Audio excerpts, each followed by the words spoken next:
Okay, continuing on with some more problems in the review here. I want to look at number 8, 9, and 10. They go off of this graph right here. This is a kind of a funky looking graph. But so number 8 asks us to find, okay, f of 15. Well, f of 15, if you remember how that works, that's like the 15 went in and something came out. So this corresponds to the point 15 something. So what point is the point 15 something? Well, we go over, so we over 15, 1, 2, so it counts by 5 here, so 5, 10, 15, looks like it's this one down here, which is down 10. So this would be the point 15, negative 10. So f of 15 would be equal to negative 10. And we can say it like this: f of 15 equals negative 10.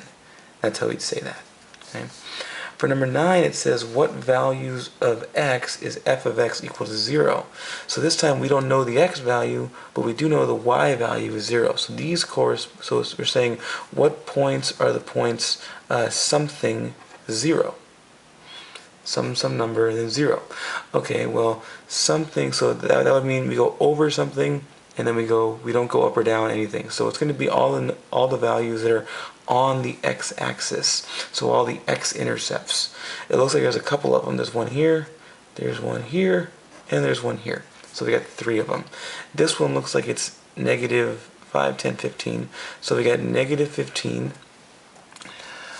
This one right here looks like it's 5, 10, 15, 20, halfway between 15 and 20, so let's just say it's a 17.5, this time in the positive direction. And this one looks like it's all the way over at 25, so 25 right here. So these values of x, so what this means is a negative 15 went in and a 0 came out. We know that because that's the point on the graph, negative 15, 0. A 17.5 went in and a 0 came out. We know that because 17, that's the point in the graph, 17.5, 0. Same for 25. Right? That's how that works.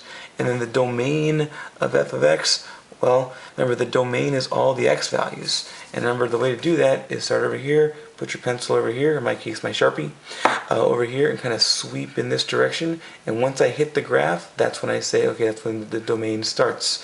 So I come this way, I'm not touching the graph, not touching the graph, and then all of a sudden, bam, I'm touching it at a negative 25. So my domain starts at negative 25.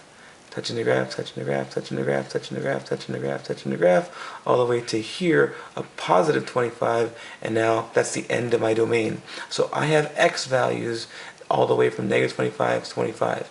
If I could make a list of all these points, they would all have an x value somewhere between negative 25 and 25. And we can write that in a couple ways. We can either write it in interval notation, so from negative 25 to 25 with the brackets because we're including the endpoints, or we can write it in set builder notation where x is all the values between negative 25 and 25, so we write it like this: negative 25 less than or equal to x less than or equal to 25, and that would be our domain for this function.